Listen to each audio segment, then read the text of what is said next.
Welcome to another edition of Pittsburgh Sportsline. This is our live TV show for 4 years.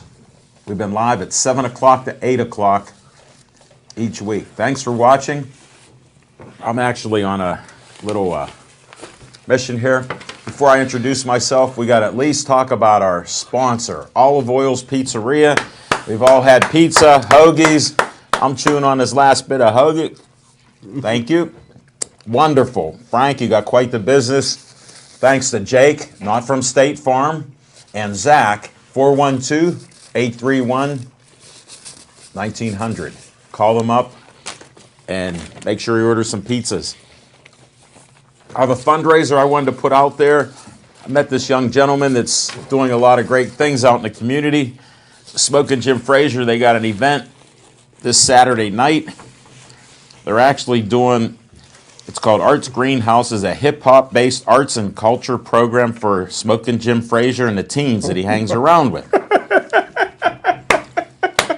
Does it say that? Yeah, I get it. Mine's a little different than their copy. I told Paul Crocker, he's a young man, very energetic, said he needs some help to get the word out. He ran into the talking machine Saturday night, and right away we're best friends. All right, my man. So I told him I would do this. Good luck to you. He's supposed to watch us on Verizon 32 tonight. I don't know if he did, but when he sees the replays, he'll know Al Levine, the talking machine, kept his word. And anytime I can help somebody doing some good things in the community, I will do that. So good luck to you, Paul, and all that you're doing with that hip-hop community there. Good luck. I'm Al Levine, the talking machine. We got Chip, the Prophet Hayner, Smoking Jim Frazier, and we're going to talk some sports. It's pretty cold out there. I don't have my short sleeve polo on like Smoking Jim does, but he doesn't feel hot or cold. Just put on some long sleeve underwear. So I went a little bulkier with a couple layers, so I'm nice and warm. Anytime that temperature's under about 10 degrees with wind chill factor, Smoking Jim, I got to dress a little warm. Although, green tea. Well, the green tea froze today. The block of green tea. This is not sports related, but it's a health related thing. I drink green tea every day, and I put up a couple when the weather was warm in December. Nice. Then I'm getting these private messages, and even online on Facebook, where's your green tea? I go, I drink it every day. So I've been putting it on my deck. Today, early in the morning, I went out there, about 30 seconds, clicked it. It was still warm when I came back in, because I was out about a minute at the most. Later in the day, I put a cup out just to see what would happen. 2 hours, and it was like solid block. So I turned it sideways, took the shot of it. People were coming up with stuff. I call it the green tea popsicle. So that's what we'll have available. Put a the stick talking in it, machine. Yeah. You're gonna lick it. And to tell you, because I knew you might wonder, there's still a little, like a 50-cent piece of ice in my cup. I just let it melt just to see what would happen. Wow. And you're talking about 6 hours later? You're talking iced tea. Yeah, it is now iced tea. First time 50 Cent was in your house. Yeah, that's true. I didn't see him, though, but he was melting like the Wicked Witch of the West. And we will talk sports. We have a lot to talk about. And we start out with what's on your mind. And I'm going to go right to our NFL scout, Steelers scout, model scout, boxing scout, scout of you name it. Smoking Jim Frazier, what's on your mind? Thanks, Al Levine, the talking machine. And if you want the green, you got to see Levine. That was my Jeff Janis catch. Passing on back. I see we got a clock on the wall, so I'm on a timer, so I'll be real quick. No, you don't have to be. The timer's for me. Give the folks some great information because they want to hear what you have to say. And there's such a large amount of people that want to know how many people are going to get awards today. All right. And how many spotlights they have. My man. They want to know. Well, the Pittsburgh Sportsline Player of the Week is also the Team of the Week. And it has to go to none other than the Alderdice Dragons. And they beat Central Catholic Saturday night by 44 points. The Twins, James and Tim Jackson, both over 20 points. And by the way, I was at a basketball game on With Friday night. With who? Hi, Angel Shafino. Oh, what a and, guest. and all the Alderdice starting five come over and showed me some love. I was surprised. They was in the house. They played earlier that day in the City League. You play afternoon games. Yeah. For some reason, I'm they don't want you familiar. to play at night. And I'm sitting there in the third row, and I see some guys with their hands out tapping me on the shoulder, and it was the Alderdice starting five. Even Pugh was in the house. So thanks for showing me the love, Alderdice. Good luck the rest of the season, and that's the Pittsburgh Sportsline team and players of the week. You saved me the one question I wanted to ask. Who were you with? And it's funny how you're friends with the head coach, Buddy, our man, of Taylor Alderdice. You've told these kids are the greatest the last couple years. Now they're on Pittsburgh Sportsline, your show, so now they know who you are. Yeah. You've been announcing their games. Ain't that something? Unbelievable. I'm just proud That of you. just Smoking shows you Jim. there's hope for today's youth. Yeah, that's it. And That's Smoking it. Jim. I mean, I maybe never- he'll introduce us to I a never- coach I a never- year early. I question my friend Jim all the time, but I never doubt him. That was good. I'm glad That I was good. swallowed before you gave that bomb out. Thanks, Smoking Jim. That was one of your shortest Thank you, sir. openings. That's why I'm butting in. Well, I do that all the time, but I'm doing a little extra. So, thank you, Smoking Jim. Very informative, and it was all facts. You're on a record this year for New Year's, on a record streak. Yeah. Factual. I appreciate it. All right, Chip, enough of the nonsense. What's on your mind, Chip Hayner? To get started, and I was like, Jim, my friend Jim brought up the Taylor Alderdice basketball team, and Jim and I were having a conversation about them a couple of weeks ago, and they are right now, I think, the top-ranked Quad A team in the state. Yes, they are. And Number I think one. they're going to give the boys from Philly a run for their money this year, and I think there might be a state title in their near future. Now, that brings me to the other thing. Okay, you look at the teams that are ranked in the WPIAL, and you go to the Quad A, and you don't see Alderdice's team ranked in the Quad A, but you go down to the City League, and of course they're ranked number one in the City League. Right. Well, if they're ranked number one in Quad A in the state, why wouldn't they be ranked number one in Quad A in the They've been WPIAL? fighting for I'm years. just saying, I know they don't play in the WPIAL, but, let's give the boys their recognition because they could be doing something historic this year. But you asked me what's on my mind. Yes. And, read an article in the Post-Gazette today, and it kind of got me a little fired up. And I know this is a real sensitive subject for a lot of people, because the movie Concussion came out in December. And, it's about the severity of concussions and subconcussive hits and the accumulation of them and the brain damage that happens to these players and all and this and that. And now, Anton Randall played for the Steelers, played for the Redskins, came back, finished his career at the Steelers. And now at 36 years old, he's at a point where he says that he has difficulty walking down steps like a normal person. He has to turn sideways and take his time to get down the steps.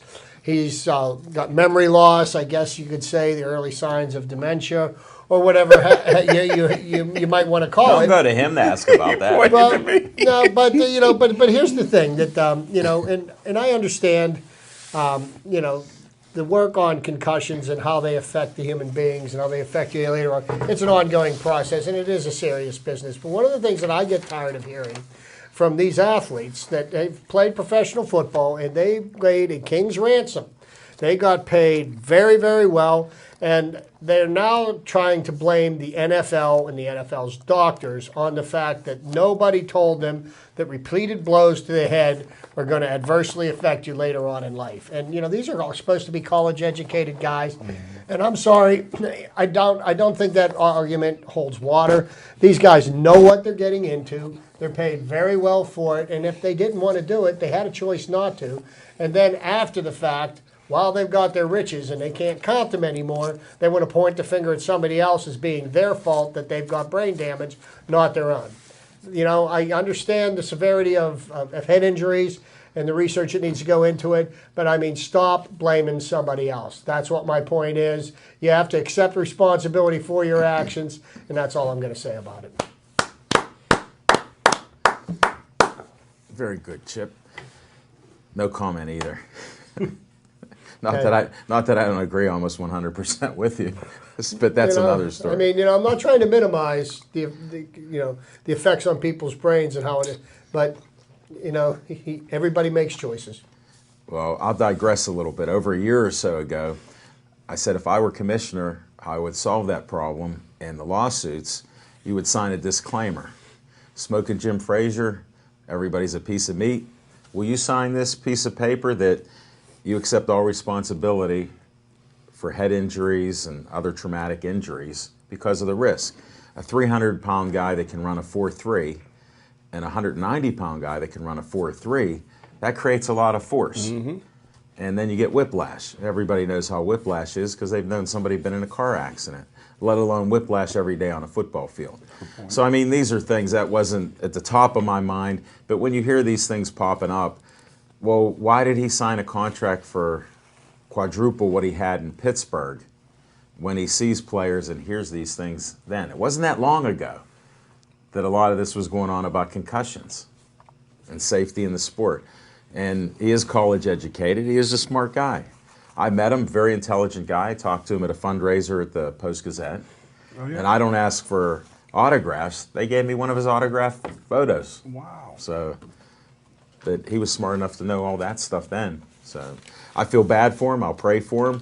And maybe with research and stem cell research, they're actually injecting that into people, not just Peyton Manning's neck. Maybe they'll take care of other injuries. So they're doing great research with that. What's on my mind is I'm thankful we had a team that won one playoff game, the Steelers. We'll talk more about that later. I mean, that was great for them to do that. Could they have won the game? They were a fumble away. And I don't blame Toussaint for it. I mean, the guy made a nice hit, so he was carrying the ball a little loose. He thought he had another 15 yards to go if Bay would have tackled somebody. You know, when you're on offense, you can hold and tackle a little bit and block, get in the way. We've seen that. But he didn't do that. And they knocked the ball away. Poor guy, that'll build character. If he's truly like Tomlin's thugs, because he likes thugs, then he'll just fade away. Because they have no self-esteem. They just have that group thing, we'll beat you up. But that happens. Other than that, it was a great game. For them doubting about Ben's toughness, when you're 6'5", 270 pounds, you're almost the biggest guy on the field.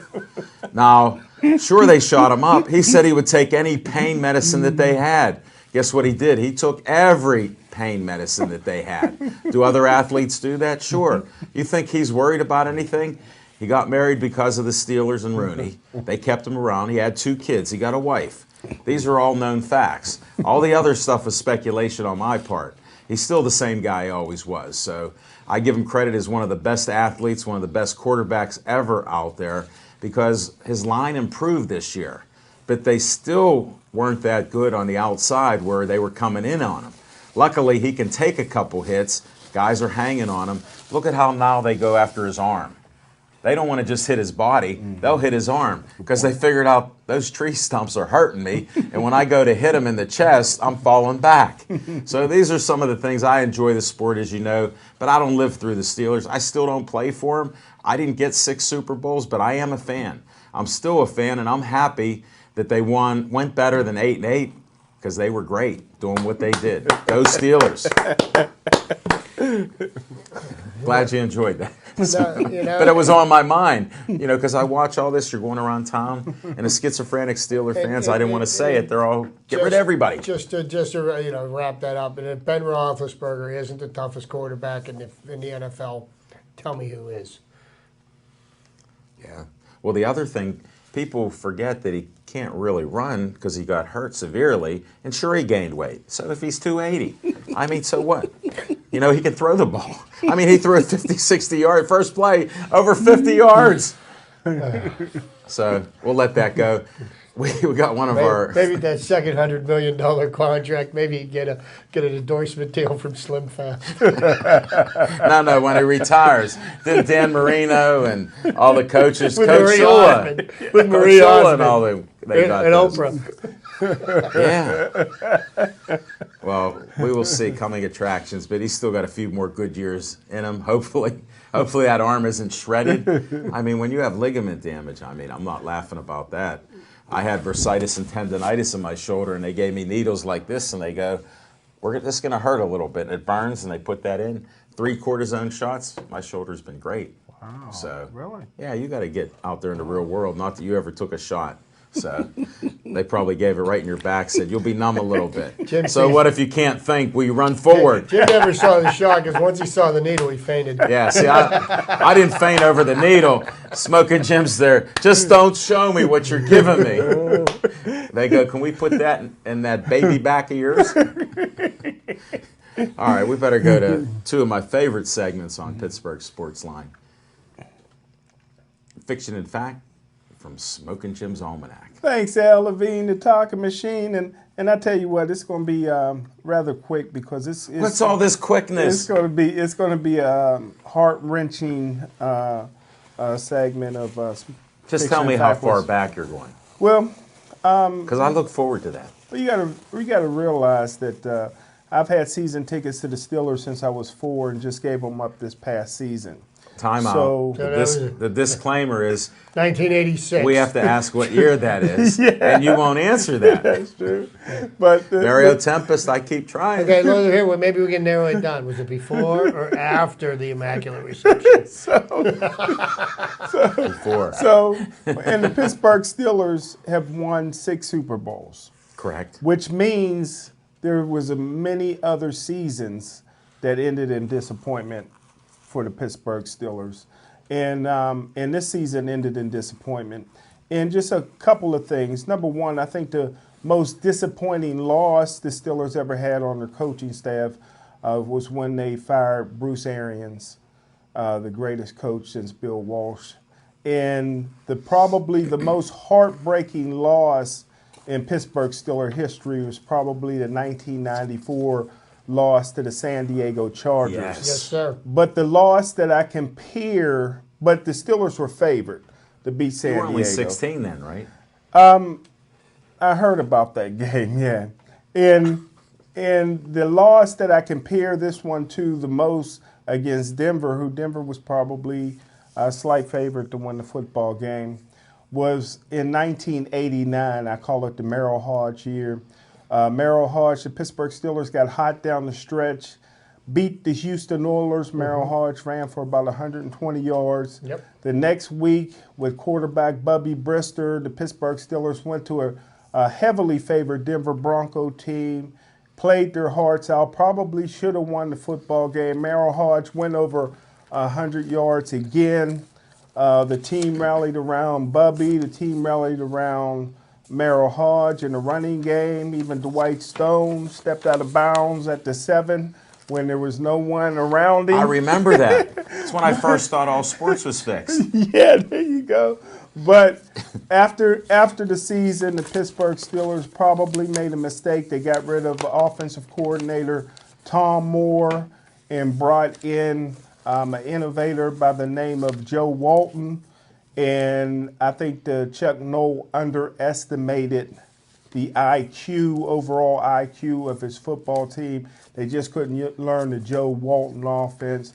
And I think things might have been a little bit different in Pittsburgh history had the Steelers stuck with Tom Moore, who's the assistant head coach under Bruce Arians at the Arizona Cardinals, and they'll probably win another Super Bowl championship.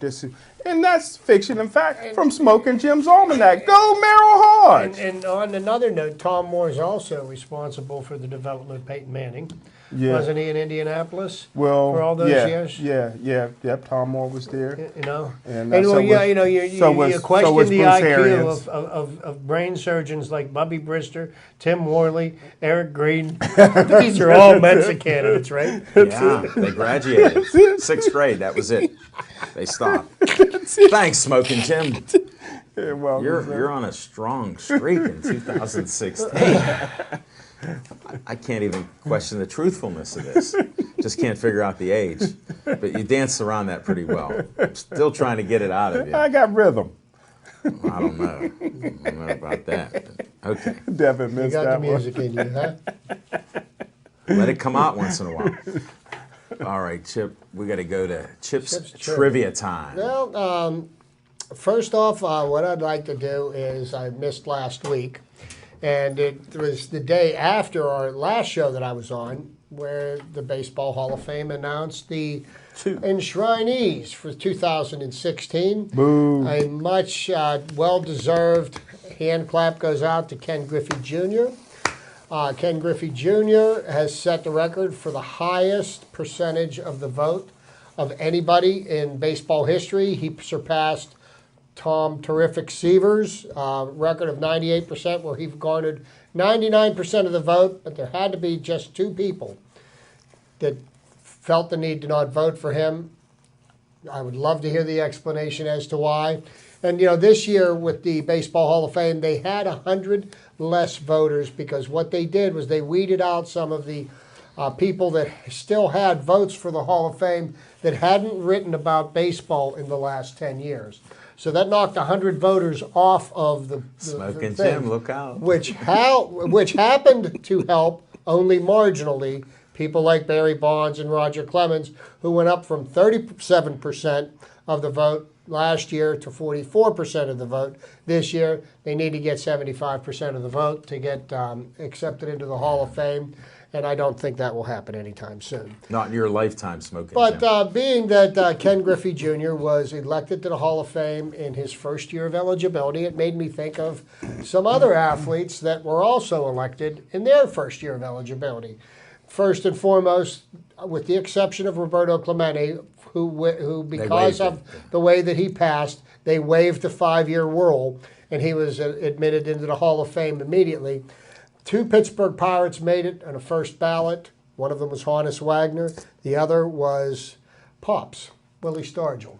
So they're 2 deserving foes. But some of the other players who made it in the first year of eligibility, and I have to go right to the first one that's right here. Hammer and Hank Aaron start right at the top, and Jim knows how about the love I have for Hank Aaron. Yeah. I believe the greatest power hitter in the history of baseball. Second.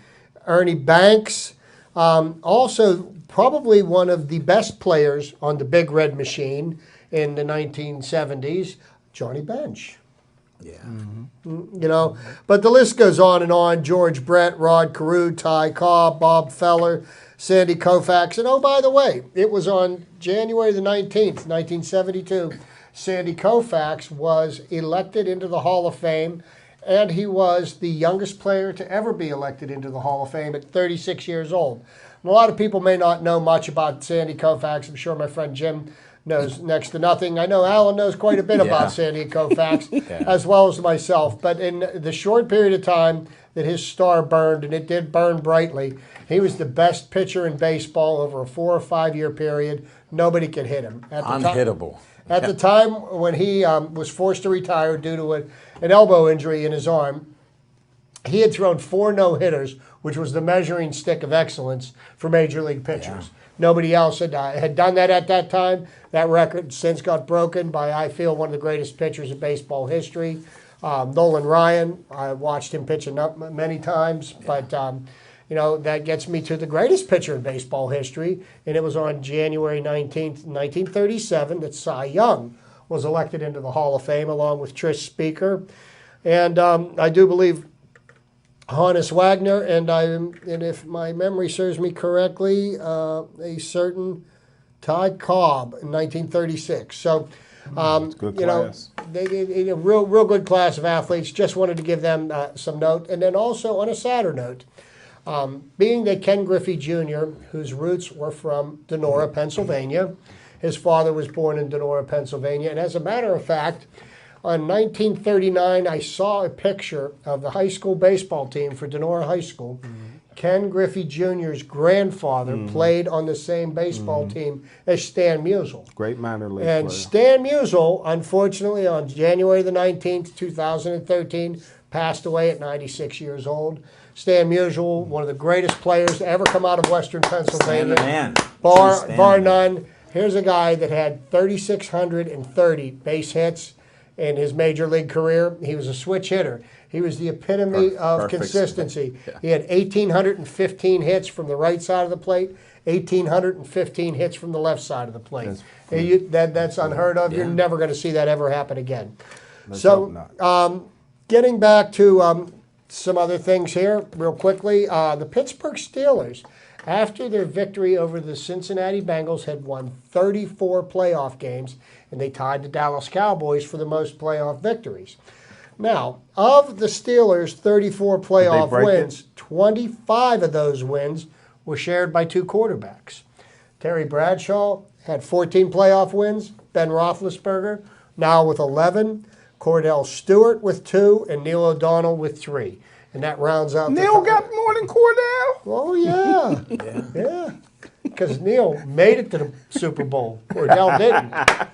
Cordell was at that Super Bowl. Neil O'Donnell waited until the Super Bowl to throw the game. Okay, Cordell he didn't want to was do at it in the playoff Jersey runs. boys. The Jersey So now, boys just getting to one last thing here.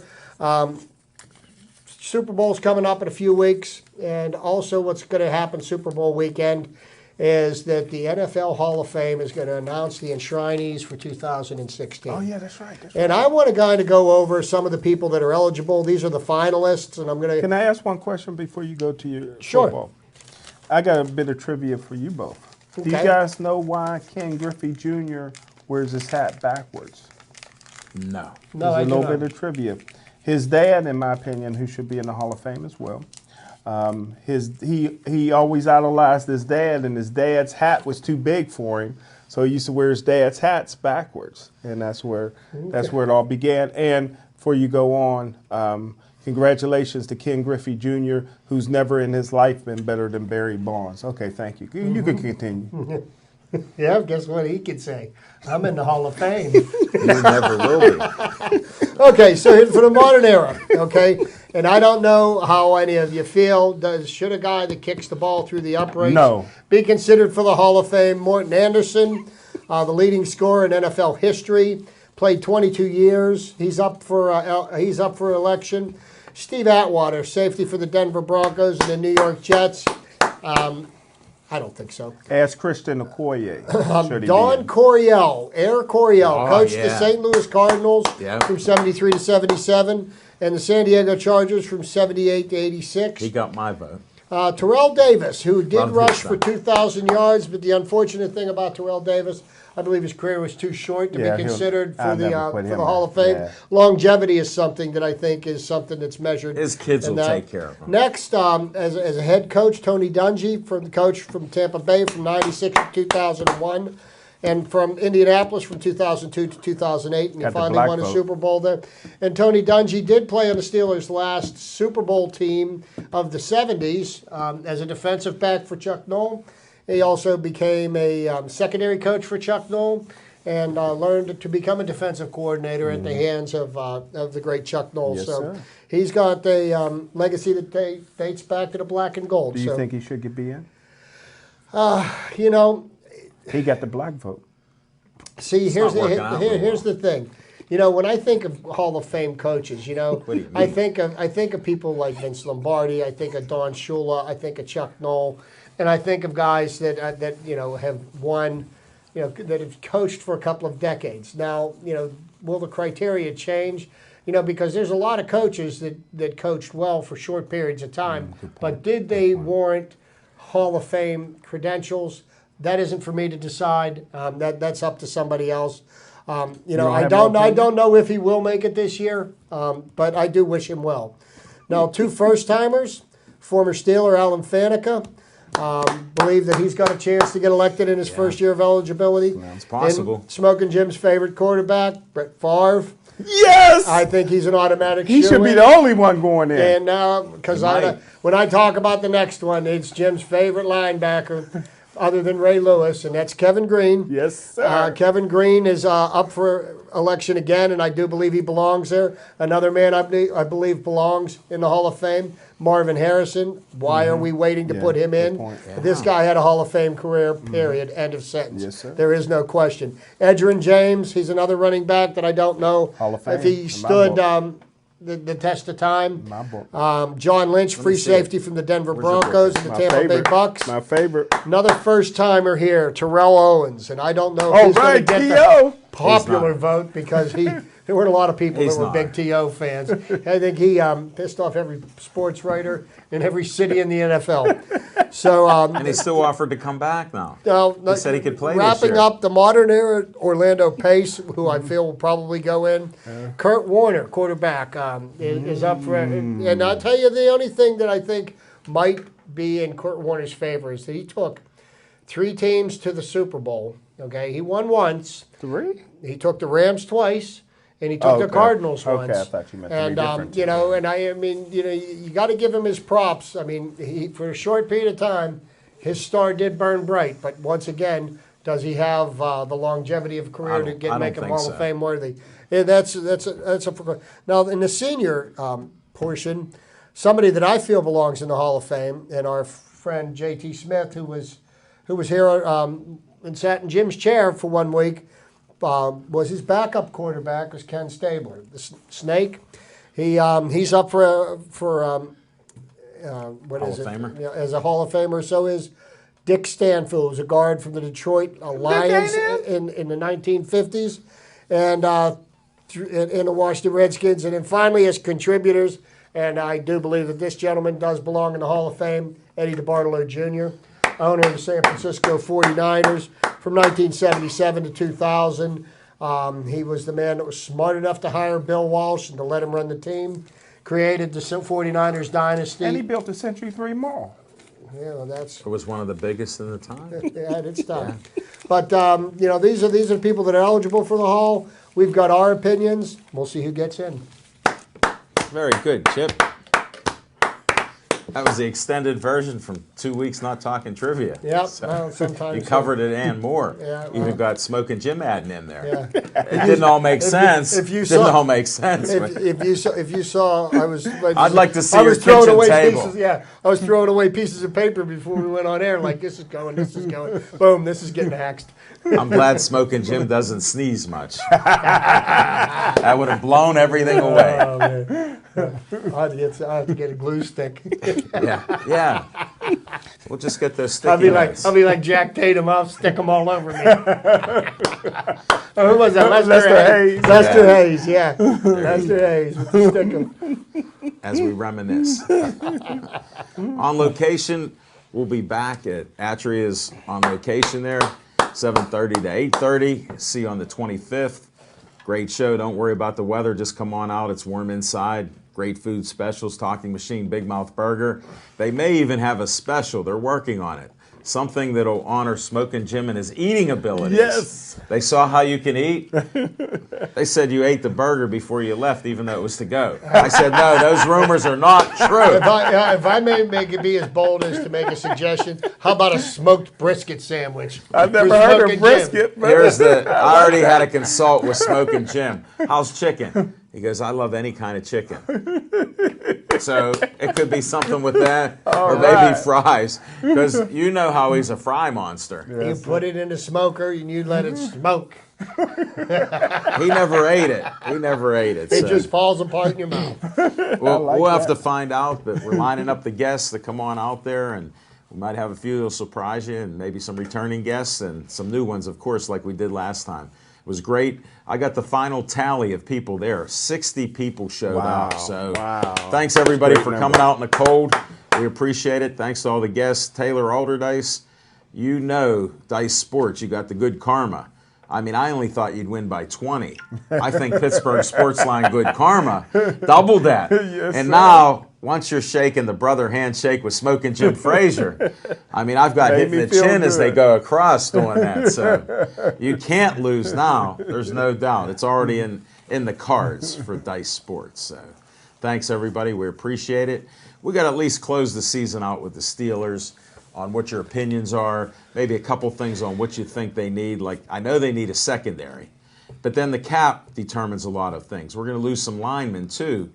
And, you know, my thoughts, Ramon Foster's not one of my favorites, but he at least holds on there pretty good and keeps people out. Now, Beacham's going to be gone. I know that. I don't think they'll keep him. And then you got cap issues on things. You know, maybe we can't sign some of the guys that we think we need still. Well, you know, and the Steelers, you know, I think they far exceeded, without a question, they far exceeded my expectations this year. Oh, Watching everybody. the performance of the defense in the preseason, And I made a bold prediction and saying that I expected them to go 6-10. Yeah. Considering their schedule. Now, considering all the injuries that the Steelers had, and to come out of the season 10-6, win a wild card game, make it to the divisional round of the playoffs, and unfortunately lost a heartbreaker. I think they did far better than I could have anticipated, and I do believe that come the final game of the year that the defense was better than it was at the beginning of the season. Doesn't mean that I'm real comfortable with the defense that we finished the season with going into next year, because this is the place that needs to work. We've got the offense pretty well stacked going into next year, and Sammy Coates came out of nowhere and actually looked like he might be able to play ball. I mean, Well, didn't they draft him because they needed somebody like, who's that, Bryant? It was a similar pick. Yeah. So he didn't get to play. They've been saying he's tearing it up. They quoted him on TV, or Roethlisberger saying he was just outstanding in practice. Well, and maybe because he came out of college and his head was this big, okay, and he got into the pros and he realized that, wait a minute, if I don't get my head out of my hind end, I may not be around very long. And he finds out that, talent gets you to the pros. It's hard work that keeps you there. So Antonio Brown. I example. I hope that's the case. But, here's the thing that, what is going to be left for the Steelers to draft with the 25th pick? I could lean over here to my NFL draft expert here, and what will be available come the 25th pick, and what do you think Steelers should go for? Well, first of all, just to retrack a little bit, very proud of Martavius Bryant performing well in Colorado, where his favorite pastime is legalized. But I think next year the Pittsburgh Steelers, number one, is going to get rid of Wheaton and let Wheaton go. His contract's up, and I think that, like you guys see, a Sammy Coates step right into that position.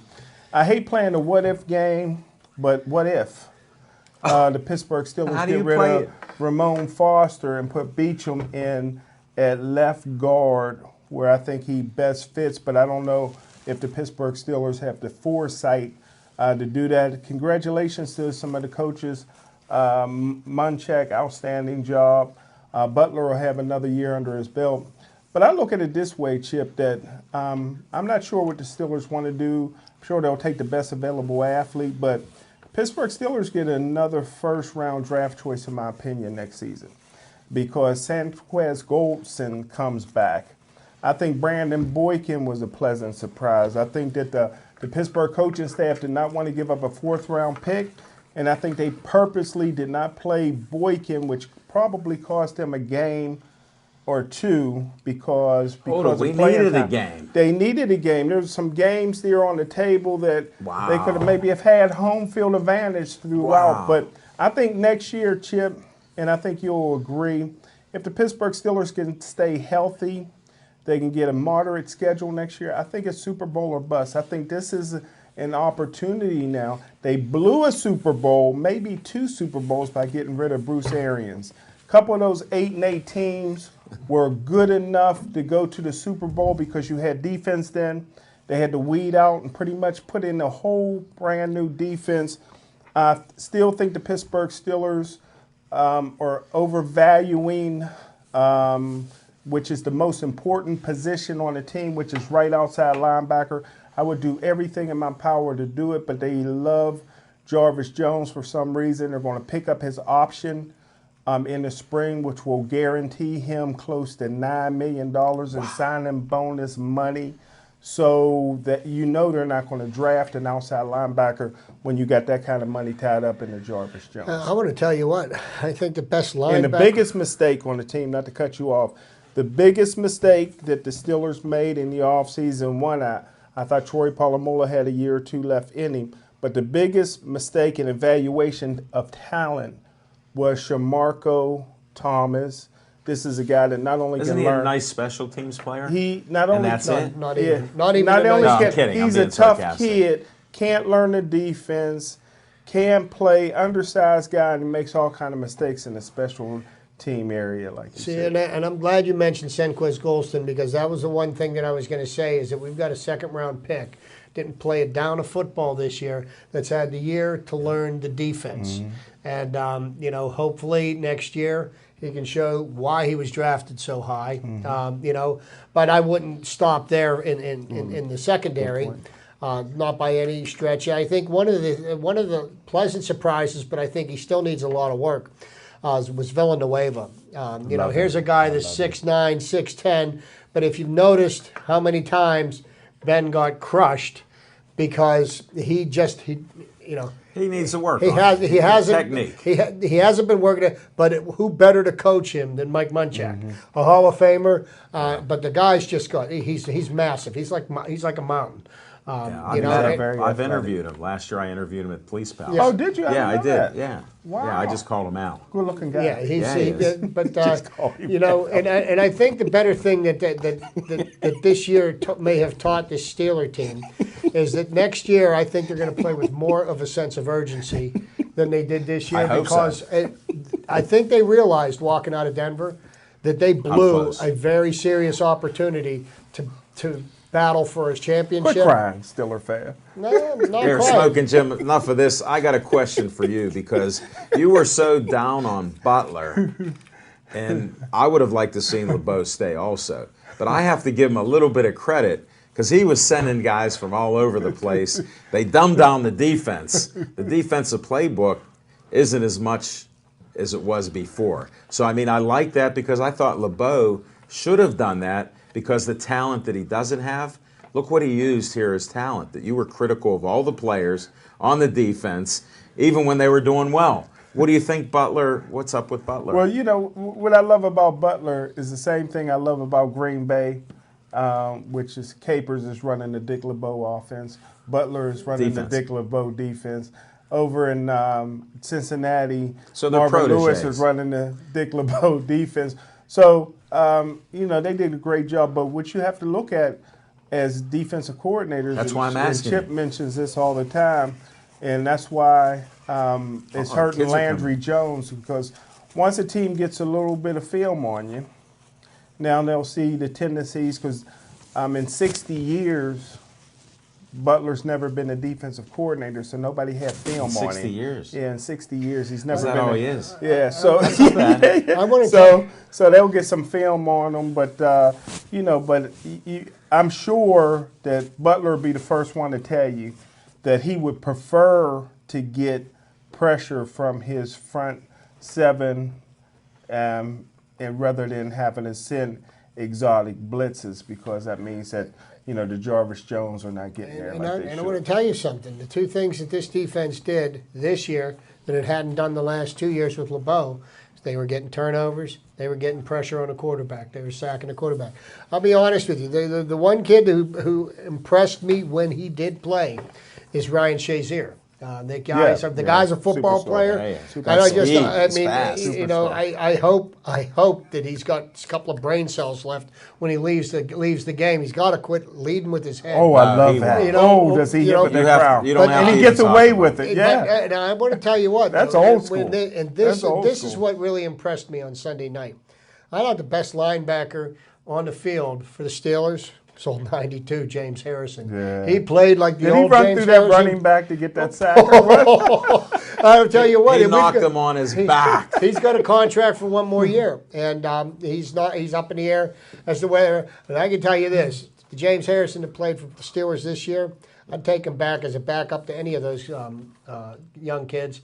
Right now the Steelers have depth at linebacker, which they didn't have 2 years ago. Yeah, right. Harrison puts you in the mind of perfect, don't he?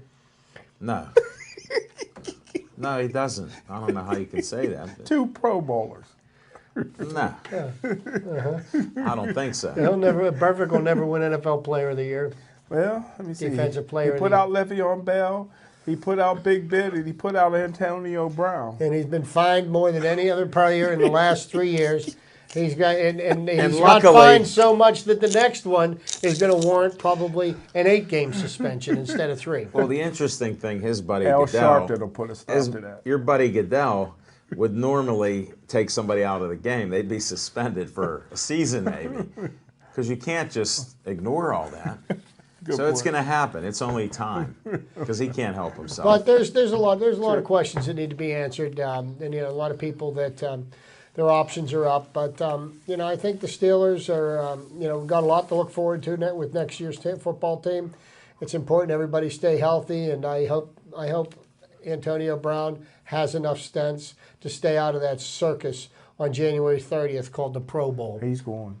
Brother's going. He plays every year. Yeah, maybe he can straddle a goalpost. I would not play, not with that concussion. I mean, get your head screwed on straight, win a world championship next year, Oh, you're giving good advice, but it won't be taken. Well, it'll be rare. They just like them to hit. They're young. They're invincible. You know what? Jim was talking about Martavis Bryant. Right here, I have a little snippet here. Martavis Bryant led all players with a personal single-game playoff games best in receptions, receiving, and yards from scrimmage with 194. He set a Steelers postseason record for yards from scrimmage in a game with 194 and joined Lynn Swann with 161 in January of 1976 versus Dallas, and John Stallworth with 156 December 30th, 1978 versus Denver. So that's pretty rarefied air. That's pretty elite company that he was. He was playing like he was on some synthetic. Hey, listen. How do you know? This is what you all you need to know between Butler and Dick LeBeau, since you wanted to compare. Okay. One, Dick LeBeau never would have gave up 380 yards to Johnny Manziel, but number two, what you see differently is there wasn't one Pro Bowl player on the defense. Dick LeBeau's always had Pro Bowl players. Okay, but now can I burst your little bubble here about Dick LeBeau? Because Marvin Lewis is running Dick LeBeau's defense, right? He's pretty successful. And Keith Butler's running Dick LeBeau's defense. He's pretty successful. Who else is? Capers is running Dick LeBeau's defense. Well, guess what Dick LeBeau did this year? Ran a defense in Tennessee. He got the head coach fired, and they got the first pick in the draft. So maybe he doesn't know how to run his own defense. I don't know. I think you need the horses. I always tell people, just like students. I didn't think it was the horses. I thought it was the system. No. It's never that. It's like students. You can have the greatest teacher in the world. Now look at Smoking Jim believes in. He had the greatest teachers in Gateway. And it just didn't work out. But that happens. You got to have some talent. I always believe that. I've never said it's a system. It's all the media-driven stuff. This guy's that. Okay. Look at the players. But I mean, think about it. And we have been, and let me just say one thing before you go on about Tennessee. Dick LeBeau didn't get him fired. Mike Mularkey backstabbed his own buddy Wisenhunt. I told y'all that when he got the job. Did. And now he got the head coaching position, which is a shame. Just like the guy backstabbed Lovie Smith in Tampa Bay, the offensive coordinator. So this gentleman right here, and he works with the Steelers on the draft every year, and he has never given them a grade higher than a D- in the last 5 years. Somehow, and I don't know how, the Steelers team seems to be fairly stacked with talent going into 2016. So I don't know where that came from, but I'm just saying. Well, here's how it looks. Here's how I base it, Chip. Our opinions are on the teams, of course, because we all could do better. Somebody else could come in. LeBeau had a pretty good track record here, whether you like him or not, or think he got old. And my thing is, I'll respect what he did, because even Troy couldn't start his first year. No, I'm having some fun. I understand. I'm not upset about it. My thing is, when he left, I just thought he should have sat out a year. Because for the next because the teams are already set. What are you doing? Going anywhere? And he head coached Cincinnati. You know better. For the next 9 months, he's going to be jerking my chain by the Pirates. So well, I'm just catching. If you're not taking, Chip, for anybody that watch the show, if you're not taking 3 pounds of flesh during the Steelers season, then you're not going to last 162 games of the Pirates. So one thing I do have, and that is thick skin. So it's all good. And that's a good thing. Pirates always win when they got an AJ on the team. Isn't Babe Ruth looking over the Pirates? That's the classic statement, Chip, is we're at the Park House taking photos. Babe Ruth's on the wall. You may have seen it. And he made the comment that I spit a whole cup of green tea out because I knocked it over. When he goes, Babe Ruth's looking over the Pirates. The only time he looked over him is he hit the only ball ever left Forbes Field. But back in then. Jim's defense, the last 3 home runs of Babe Ruth's illustrious career, 711, 712, and 713 were hit at Forbes Field. Made him famous. That But made he him didn't famous. know that. So you can't even say that. He doesn't know that. He only knows Babe Ruth because I drove a guy crazy that was on here about Babe Ruth. And you know that. I thought because he liked the candy bar. No. He thought people were saying Beirut, so I don't know. It was in Lebanon. That's part of what happened. But that's another story. So for now that another day. we've kind of wrapped Steelers up are the done. Steelers season, how about the Congrats. Pittsburgh Penguins? But before you say that, I He threw just you a said it. softball with AJ. Pirates signed to AJ, right? A pitcher named AJ. Oh, yeah, they did. Yes, they did. Yeah, see? How'd you see that? Another reclamation product from All Seattle right, there you Mariners. go. How did you see that? That's AJ, awesome. This AJ's year, going to lead the Pirates. Smoking Jim, you're on fire this year. So Yes. now we take a look at what's going on with the Penguins. And I know a couple of weeks ago I said, we need to give them the month of December to see what's going on. And I was telling you, I have no enthusiasm. I have no faith in the fact Right. that Penguins, I mean, they win 1, they lose 2. They Well, look at the game before the one win they got 1, blown out. they blew lose in out. overtime two in a row. And the team now, and what I have been saying for quite some time, apparently the rest of the United States and Canada feels the same way. Sidney Crosby's no longer the elite player that everybody claims that he is. He didn't even get selected for the All-Star team this I year. don't believe that. It's real. They're prejudiced against guys that get concussed and injured and all that stuff. you That's know, what I it mean, is. He's, you look at Can't the be league concussed leaders. all He's the time. nowhere, His lips is too he's big. nowhere close. And I Got a tell you little right now, the mustache. Penguins are in a pretty sticky wicket because they're short on defensemen. They're bringing up Derek Pouliot now, who's been underachieved ever since he was drafted very highly. Played 34 games last year, and he's finally got called up to the big team for the first time this year. And he's been pouting in the minors because he feels that he should have been up here all along. Well, With his talent, he should be. You well, have to with your produce. talent, but you have to, you have to put in the work. Yeah, sort of produce. But Production helps. but the Penguins, they're not in the playoff picture right now. There's still a couple of months left in the regular season. As well as Marc-Andre Fleury's playing, he's still an average goaltender. He's not even in the top 10 goaltenders in the league. I might maybe be the top 15, top 16. And, the team is just, it looks like they're just going through the motions. There's no enthusiasm, no passion there. Well, again, some of it's the talent. They had to get rid of people because, as you mentioned, all of us, well, not Smoking Jim, but the cap. When you put all your money in 4 baskets, basically, there's not much other flexibility. And again, I go by the horses. Smoking Jim will tell you I'm a horseman there. So Yes, sir. if you don't have them, you can't go too far. You can get them to do a little better at times, just like they won the other game 5-0. Looked like Stanley Cup material. I mean, they lost last night. Then they lose last night. 5-2. How do you have a 2-2 game and get blown out, what I call it? It wasn't a rough game. They got blown out. No, then. they got blown out in the third period, and that's the period of the game that you need to win more than That's the anything else. choking time. They got apples on the bench. They just eat them and can't finish. And I don't know what the solution to their problem is. Do you blow it up and start from scratch?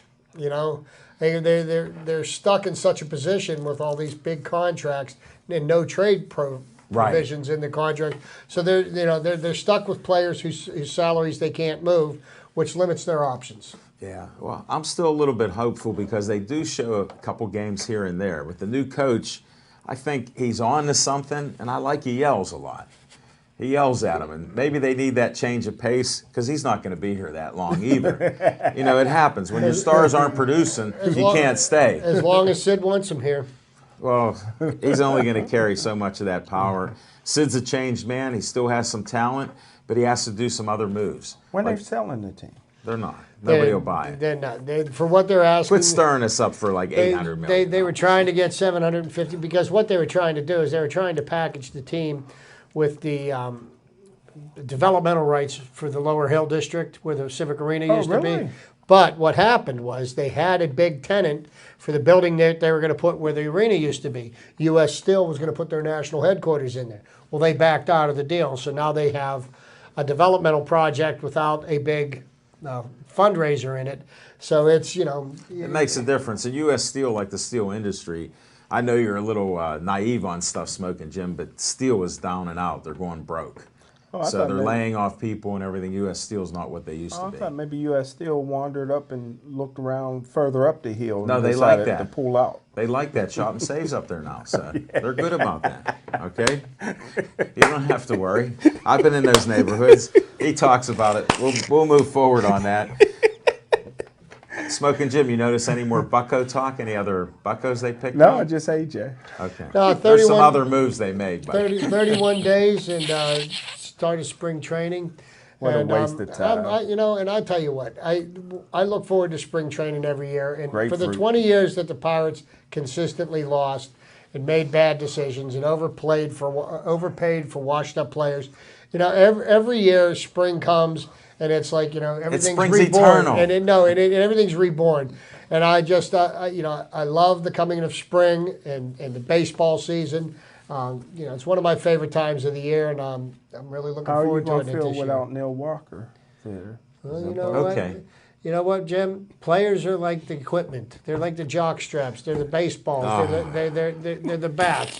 They get replaced year in and year out. you better know? quit sitting next You to don't get Smoking the- Jim. you It's don't- starting to come over to you. You don't get all emotional about the players. It's the team. It's the game, and they'll be successful They're this going to year. lose some season ticket holders because of that. Really, my season tickets are already paid for, Haas, See, in full. Smoking Jim, you don't get the right information on that. Jeez. He's a local The kid. season ticket sales didn't even know who are he higher was. now than they've ever been in the history of the franchise. Just for your information. Smoking Jim, 3 winning seasons in a row, and they were one and done, and they're still popular. Shocking. It's actually my 5th year as a season ticket holder. I got ahead of the curve before all the You must have saw bandwagon fans decided. I did see something. I like going up and seeing the Washington Wild things. I like that. When did I you like do that? When When did you do that? I know the general manager of the team. He gave me tickets to Pete Rose night last year. I remember. Yeah, you heard about it. See, he doesn't I had remember a thing. 10 free passes to go see Pete Rose.